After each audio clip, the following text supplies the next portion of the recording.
J'espère que vous allez bien, que vous avez passé une bonne journée, une bonne semaine. Voilà, vous savez qu'on est dans les parachutes, on va parler de l'Égypte et de Moshe et des Am Israël en exil, etc. Maintenant, je voudrais attirer votre attention sur un petit point. Quand la Torah elle va commencer à nous parler de la naissance de Moshe Rabbeinu. Et je vous invite à prendre un chumash et à aller chercher. Ça va être écrit dans la Torah. Ve'yelech ish mi bet Levi. Ve'yikach et bat Levi. Et un homme de la tribu de Lévi, il va prendre une fille de la tribu de Lévi. Et à partir de ce moment-là, toute l'histoire, donc je vous la fais rapidement, l'homme c'est Amram, le père de Moshe.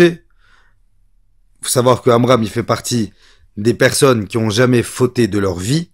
Donc ça veut dire depuis sa naissance jusqu'à sa mort, il a jamais fait une avéra. Donc c'est le tzaddik hors du commun. Amram, il va épouser Yocheved. Yocheved, elle va avoir Moshe. Elle va le garder pendant 3 mois. Au bout des 3 mois, elle sait que les Égyptiens, parce qu'ils avaient un registre d'accouchement, elle sait que les Égyptiens, ils vont venir dans sa maison. Elle va prendre Moshe. Elle va mettre Moshe dans le berceau. Elle va mettre le berceau dans le Nil.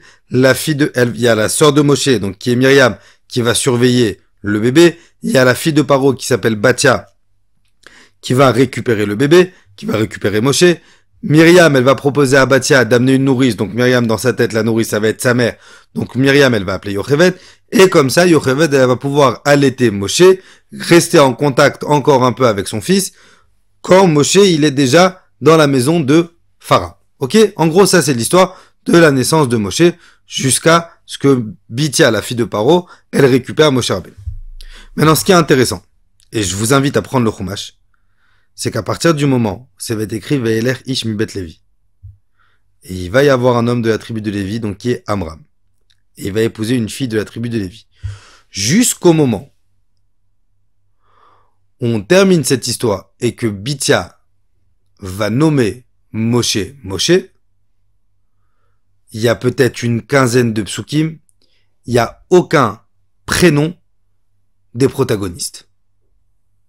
Il n'y a pas, et je vous invite à aller chercher, il n'y a ni le nom du père de Moshe, ni le nom de la mère de Moshe, il n'y a pas écrit le nom de la sœur de Moshe, alors qu'on les connaît, on va les ramener dans la Torah, mais à ce moment précis, on donne aucun prénom. Même la fille de Paro, Batia, on va pas l'appeler Batia, on va l'appeler Bitia. Maintenant, faut comprendre que la mère de Moshe, Yocheved, elle a gardé Moshe durant 3 mois. Elle lui a donné des prénoms. Mais on nous donne pas dans la Torah, parce qu'on lui a fait la Brit Mila, mais on ne donne pas dans la Torah. Il n'y a pas de prénom. Il y a des prénoms de personnes. Ça veut dire depuis le moment où Amram, qui est le père de Moshe, qui a un tzaddik, il va épouser la mère de Moshe, jusqu'au moment, il y a une quinzaine de psukim, jusqu'au moment où Bitiel il n'y a aucun prénom. Et le Maharal de Prague, il dit, je comprends pas. On parle de la personne, du protagoniste, de l'acteur, de la personne la plus importante de toute la Torah. On parle de Moshe Rabbeinu quand même, on parle de la naissance de Moshe. On parle de celui, ça veut dire on a 5 livres de la Torah, le seul livre où il n'est pas mentionné, c'est Bereshit parce qu'il n'est pas encore né. Après toutes les parachiotes jusqu'à la fin de la Torah, il n'y a pas, à part une seule fois, mais il n'y a pas une paracha où il n'y a pas écrit au moins une fois le nom de Moshe Rabbeinu. Et là, sa naissance, ni tu me donnes le nom de son père, ni tu me donnes le nom de sa mère, ni tu me donnes le nom de sa sœur, ni tu me donnes... Rien, il n'y a pas de nom. Il demande le Maharal de Prague, pourquoi? Et il donne une réponse magnifique. Il dit le Maharal de Prague, si on t'avait donné les prénoms, si on t'aurait dit, sache que le père de Moshe, c'est Amram. La mère de Moshe, c'est Yocheved. La sœur de Moshe, c'est Myriam. La fille qui a adopté Moshe, c'est la fille de Paro, c'est Bitia. On aurait pu penser, mais tu sais pourquoi Moshe, il a grandi comme ça? T'as vu, c'est qui ses parents? Allô, le bonhomme, son père, il a jamais fauté. Mais sa sœur, Myriam, elle a été prophétesse à l'âge de 3 ans. Tu crois qu'il va... C'est normal que Moshe, il est sorti comme ça. Il dit le Maharal de Prague, sache que si Moshe, il est sorti Moshe, c'est pas parce qu'il est né dans une famille exceptionnelle. C'est parce qu'il s'est travaillé pour devenir exceptionnel.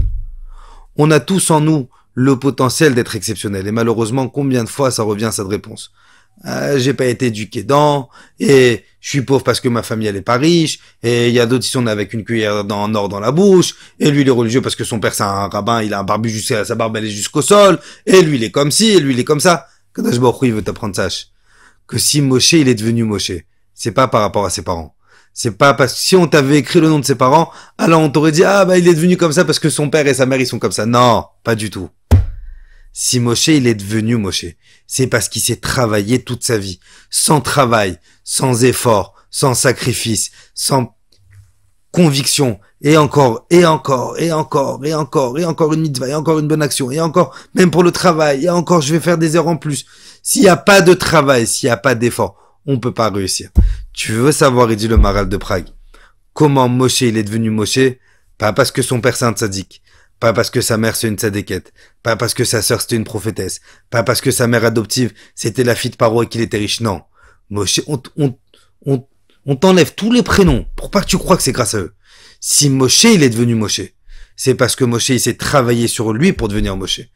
Il dit le Rambam, on a tous le potentiel d'être des Moshe Rabbeinu. Chacun à son niveau. Alors c'est sûr qu'on va pas être des Moshe Rabbeinu, mais chacun à son niveau.